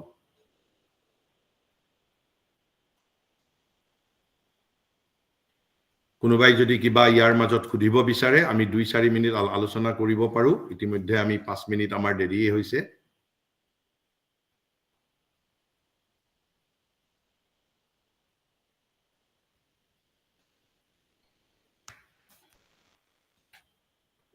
দিগন্ত দা প্ৰশ্ন নহয় জাস্ট এটা কমেন্ট আৰু আপুনি যে লাষ্টত যে ক'লে মই যেটো অহংকাৰ হয় এই বিআই মেগদে এখন কিতাপত লিখিছে তাৰমানে I for illness হয় we for wellness I for illness yes illness ঠিকই we কথা for wellness yes তাৰ মানে যেটো আমি ইয়াতে আমি ইয়াত যেহেতু একেবাৰে এই অহংৰ যেটো নেগেটিভিটি অহংটোৱে যে ডেঞ্জাৰাস বস্তু এই কথাটোকেই পৃথিৱীৰ যিসকল প্ৰবুদ্ধ ব্যক্তি তেওঁলোকে লোকশিক্ষাৰ বাবে বিভিন্ন ধৰণে বুজাবলৈ যত্ন কৰে তাৰো এইটো এটা পদ্ধতি যি ধৰণে কৈছে I is illness বা we is কি বুলি ক'লে we to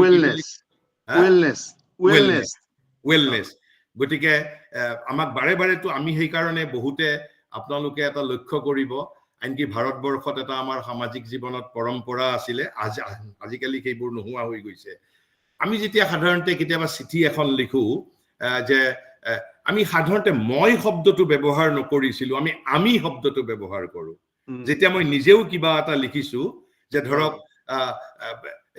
ধৰক মই ফেসবুকত এটা পোষ্ট দিছো যে আজি মোৰ এখন কিতাপ প্ৰকাশিত হল আমি মোৰ শব্দটো নেলেখো যে আমাৰ এখন কিতাপ প্ৰকাশিত হৈছে আমি আপোনালোকক হানুনয়ে আগ্ৰহ কৰিছো আমি যিমান পাৰো আই শব্দটো এভয়েড কৰিবলৈ যত্ন কৰো কিন্তু পাশ্চাত্যই কিন্তু আকৌ সমগ্ৰ পাশ্চাত্যৰ সাইকোলজি পাশ্চাত্যৰ দৰ্শন পাশ্চাত্যৰ সমাজতত্ত্ব এই আইটোক বিকশিত কৰিব বিচাৰিছে কিন্তু তাৰে যিসকল প্ৰবুদ্ধ মানুহ পশ্চিমৰ যিসকল প্ৰবুদ্ধ হৈছে তেওঁলোক ইতিমধ্যে সেই চক্ৰৰ পৰা সেই যেটো সেই আৱৰ্তনৰ পৰা বাহিৰলৈ ওলাই আহিছে আজি মই যদি কওঁ যে আমাকটো স্পিৰিচুৱেলিটিত কোৱা হয় যে আমাৰ ডিপ্ৰেছন হয় কৈছে যে ভাৰতবৰ্ষই ডায়াগনোসিস কৰিছে you may agree or not কৈছে this ego is the cause of all our unhappiness ego যাৰ যিমান বেছি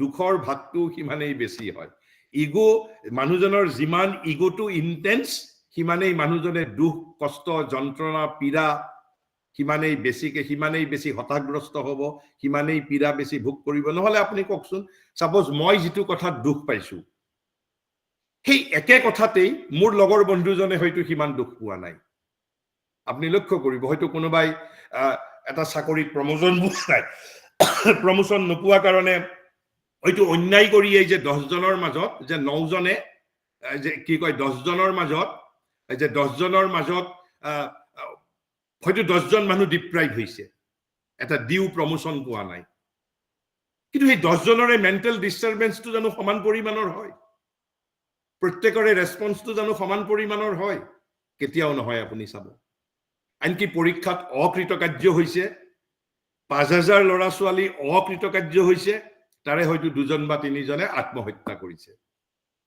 প্ৰত্যেকৰে ৰিঅ্যাকশনটো বেলেগ হয় কাৰণ আমি প্ৰত্যেকৰে we are at different level of intensity of our ego আমাৰ প্ৰকৃতি বেলেগ আমাৰ ইগো বেলেগ গতিকে আমি সাইন্টিফিক্যালি উই cannot prove যে আজি মোক কিবা এটা কামৰ পৰা বঞ্চিত কৰাৰ বাবে আৰু যিমানে মোৰ এই একিউটনেস কৈছে যে depression is the acute ego একদম একিউট ইগোনেস বুলি কোৱা হৈছে মানুহৰ যিমান আইনেসটো যিমানে কমিব সিমানে মানুহজনে দুখ কষ্টৰ পৰা ৰেহাই পাব গতিকে আপুনি ঠিকই কৈছে যিজনে কৈছে যে I is the illness and we is the wellness. এইবোৰ একোটা সাধাৰণ মানুহক বুজাবৰ বাবে চিত্ৰাকৰ্ষক কৰি কোৱা কথা, কিন্তু মূল যিটো তত্ত্ব আমি ইয়াতে আলোচনা কৰিম পিছত, হোৱাট ইজ ইগো। আৰু গতিকে সমগ্ৰ গীতাই সেইভাবে দুটা বস্তুৰ বিৰুদ্ধে বিদ্ৰোহ ঘোষণা কৰিছে।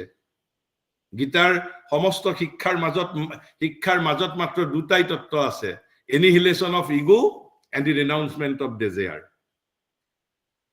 এই দুটাই মূল আমাৰ বাধা বুলি কৈছে। আৰু কোনোবাই সুধিব কিবা?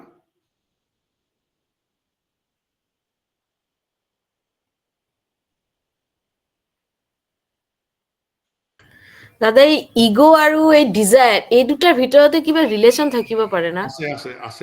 আছে ৰিলেশন। আমি সেইটো আলোচনা কৰিম পৰৱৰ্তী সময়ত। আমি ইগোৰ বিষয়ে আলোচনা কৰিম, হোৱাট ইজ ইগো। কিন্তু ইগোটো মই এতিয়াই ক'ব খোজা নাই, মই কালি অলপমান কম, লাহে লাহে ইগোৰ ডিফাৰেণ্ট এছপেক্ট কৈ যাম। মানে ইগোক এতিয়াই মই কওঁ, ঠিক আছে, মই এতিয়াই দুটা কথা কওঁ। এটা হ'ল আমি যদি বুজিবৰ বাবে, ইগো ইজ আইডেন্টিফিকেশন, একাত্মতা। কাৰ সৈতে একাত্মতা? উইথ দি প্ৰকৃতি। প্ৰকৃতি মানে কি? মোৰ মন প্ৰাণ শৰীৰ, মোৰ মন প্ৰাণ শৰীৰ। গতিকে প্ৰকৃতি ইজ দি কি কয়, ego is the identification. Identification মানে হ'ল একাত্মতা, তাদাত্ম্য ভাৱ। কাৰ সৈতে? মন প্ৰাণ শৰীৰৰ সৈতে। এটা উদাহৰণ, এটা সূত্ৰ। আকৌ ইগোক আমি ক'ব পাৰো সেপাৰেটিভ consciousness. Separative consciousness. Ego is the separative consciousness. Because this consciousness, the ego consciousness, has separated me from the whole world. আৰু সেই কাৰণে বিবেকানন্দৰ দৰে আমি from heart ক'ব নোৱাৰো যে sisters and brothers of America. আমি যদি গৈ কওঁ, স্বামীজীয়ে যিটো 4 মিনিটৰ কি কয় 4 মিনিটৰ যিটো ক্লেপিং পাইছিল, আমি পাম নে নাপাম ডাউটফুল আছে। আমি যদি তাতকৈও যদি শুদ্ধ সৰত একেবাৰে মেলোডিয়াছলিও যদি কওঁ, মানে সিস্টাৰ্স এণ্ড ব্ৰাদাৰ্স অফ আমেৰিকা, একেবাৰে শুদ্ধ ইংৰাজী প্ৰনাউন্সিয়েশ্যন ডিকশ্যনতো যদি কওঁ, আমি কি জানি সেই ৰেছপন্স আমি নাপাম। কিন্তু স্বামীজীয়ে পাইছিল, কাৰণ স্বামীজীয়ে যেতিয়া ভগ্নী আৰু ভাতৃ বুলি সম্বোধন কৰিছে, তেওঁ তেতিয়াই যোৱাৰ আগেই কসমিক কনসিয়াসনেসেৰে তেওঁ বিশ্ব চেতনাৰে উদ্বোধিত হৈছিল। বিশ্ব চেতনা মানে কি? গতিকে ইগোৰ কাউন্টাৰটো হ'ল সেপাৰেটিভ কনসিয়াসনেসৰ কাউন্টাৰ কনসিয়াসনেসটো হ'ল কসমিক কনসিয়াসনেস, বিশ্ব চেতনা। এই কসমিক কনসিয়াসনেস এইবোৰ আধুনিক মানুহে নাজানে, আধুনিক সমাজ বিজ্ঞানে নাজানে, আধুনিক সমাজতত্ত্ব এইবোৰৰ কথা নাজানে। এই যিটো আমি ইন্টাৰনেশ্যনেলিজম, ইউনিভাৰ্সেলিজম, এইবোৰ এই কসমিক কনসিয়াসনেসৰেই একোটা বেলেগ ষ্টেজৰ পৰিণাম। কিন্তু ভাৰতবৰ্ষই যিটো শব্দ হ'ল বিশ্ব চেতনা, কসমিক কনসিয়াসনেস, বিশ্ব চেতনা। আৰু বিশ্ব চেতনা মানে যদি মোক সোধে কি, when I will see my own soul in you and your soul in me, তেতিয়াহে মই বিশ্ব চেতনাৰে উদ্বোধিত হৈছো বুলি মই অনুভৱ কৰিব পাৰিম। একেবাৰে আপুনি যদি ম্যাথমেটিক্যাল ফৰ্মুলা দি সুধিছে, কিন্তু এই ম্যাথমেটিক্যাল ফৰ্মুলাটো জানি কি লাভ হ'ব মই যদি নিজে এক্সপেৰিয়েন্স কৰিব নোৱাৰো? I have to see my own soul in you and your soul in me. আৰু সেইভাবে বিবেকানন্দই কি ক'ব পাৰিছিল? Truth is my God, universe my country. সেইভাবে বেদৰ ঋষিয়ে কৈছিল যে শৃণ্যন্তু বিশ্বে অমৃতস্য পুত্ৰা, যে বসুধৈব কুটুম্বকম। গতিকে ভাৰতবৰ্ষত আমাৰ ঋষিসকলে অধ্যাত্মৰ প্ৰভাৰে ভাৰতবৰ্ষৰ সমাজ জীৱনক সুশোভিত কৰিবলৈ, মণ্ডিত কৰিবলৈ যত্ন কৰিছিল। যদি কেতিয়াবা যদি তাৰ প্ৰমাণ বিচাৰিব লগা হয়, মই দুটা কথাই ক'লো যে আমাৰ ভাৰতবৰ্ষৰ আদি যুগ আমাৰ উদ্ভাসিত আছিল অধ্যাত্মৰ আৱিষ্কাৰত। It was a spiritual age, অৰ্থাৎ বেদ আৰু উপনিষদৰ যুগ। বেদ আৰু উপনিষদৰ যুগৰ পিছত পৰৱৰ্তী যুগটো আহিছিল সৃষ্টি আৰু কৰ্মৰ যুগ। সৃষ্টি আৰু কৰ্মৰ যুগত কি হৈছিল? এই যে স্পিৰিচুৱেল যিটো সাধনা প্ৰথম যুগত হৈছিল, সেই সাধনাৰ জ্যোতিৰে ভাৰতবৰ্ষই তেতিয়া নিজৰ সমাজ জীৱন, নিজৰ ব্যক্তিগত জীৱনক গঢ়ি তুলিবলৈ যত্ন কৰিছিল। আৰু সেই জীৱনৰ আমি ক'ত সন্ধান পাম? ৰামায়ণ আৰু মহাভাৰতৰ মাজত। ভাৰতবৰ্ষৰ সমগ্ৰ ভিত্তিস্বৰূপ আন একো জানিব নালাগে বেদ উপনিষদ ইজ দি কনচিয়াছনেছ তাৰ প্ৰেক্টিকেল যিটো মেনিফেষ্টেশ্যনৰ বাবে প্ৰয়াস কৰা হৈছিল তাৰ আমি সন্ধান পাম ৰামায়ণ আৰু মহাভাৰতৰ মাজত and Gita is included. Gita is an integral part of Mahabharata. গতিকে গীতাৰ কথাটো আমি আৰু বেলেগ ধৰণে কোৱা দৰকাৰ নাই কাৰণ যেতিয়া মহাভাৰত বুলি কৈছো তেতিয়া গীতা ইনক্লুডেড গতিকে এই চাৰিটা এই যে চতুষ্ঠ স্তম্ভ ভাৰতবৰ্ষৰ এই চতুষ্ঠ স্তম্ভৰতেই সকলো বস্তু আছে এই যে অধ্যাত্মৰ প্ৰভাৰে মণ্ডিত জীৱনৰ শৈলী কি ধৰণৰ হ'ব তাৰ যদি আমাক একেবাৰে যদি পৰিপূৰ্ণ ৰূপ এটা চাব লাগে মহাভাৰত ৰামায়ণৰ মাজত আমাৰ ঋষিসকলে সেই প্ৰয়াস কৰিছিল কিন্তু আমি তাক কিমান স্থূল দৃষ্টিৰে পৰ্যবেক্ষণ কৰিম তাৰ মাজৰ ব্যঞ্জনাৰে কৰিম তাৰ বাবে যেতিয়া আপুনি উপনিষদ আৰু বেদৰ জীৱন বিষয়ক তত্ত্ব পাব সেই তত্ত্ববোৰৰেই তাত সাৰ্থক ৰূপায়িত হৈছিল কিন্তু আমি মহাভাৰত কেনেকৈ চাওঁ যে দুজন ভায়েকৰ মাজত কাজিয়া যুধিষ্ঠিৰক ৰজা পাতিবৰ কাৰণে আহিছিল কি কয় যেন দুৰ্যোধনে আপোনাৰ অন্যায় কৰিছিল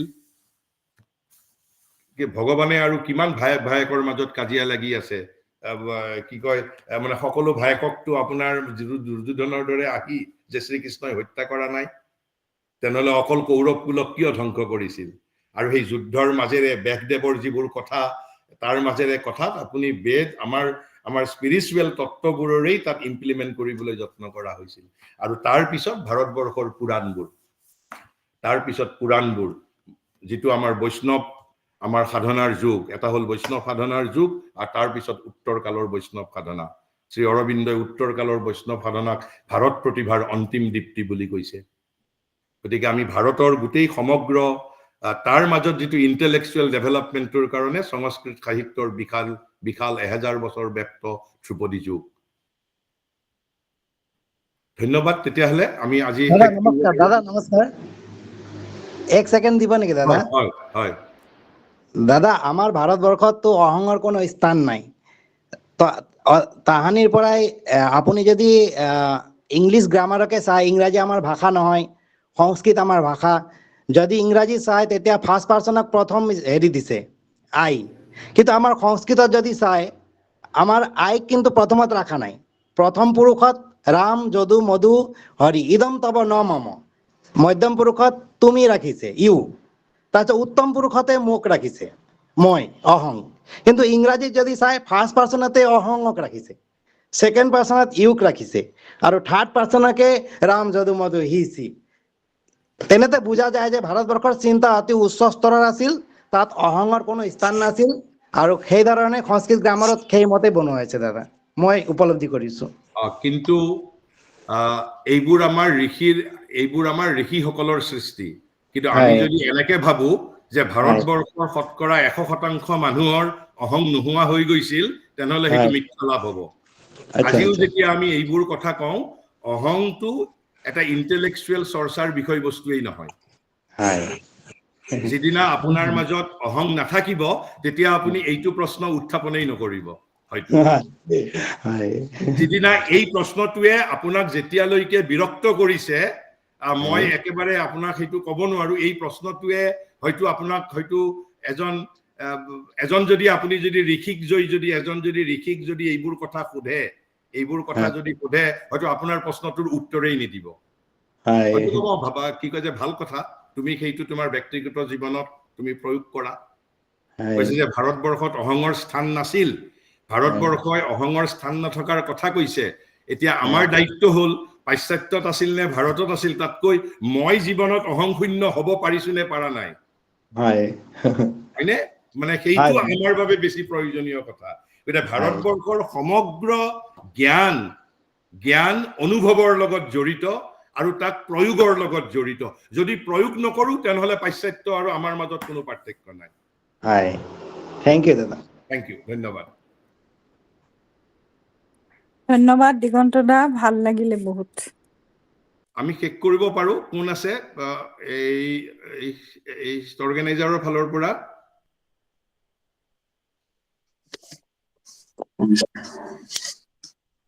As we have reached the end of today's session, I would like to take this opportunity to thank respected resource person Sri Diganta Biswa Sarma sir for conducting this session. Thank you, sir, for your words of insight. I would also like to thank all the esteemed participants for participating in today's session. Finally, I would also like to thank the technical team for making today's session a success. We look forward to the next session. Thank you once again. Good night. Thank you and namaskar to all. Thank you. Thank you. Namaskar, দাদা। Thank you. Thank you. Thank you.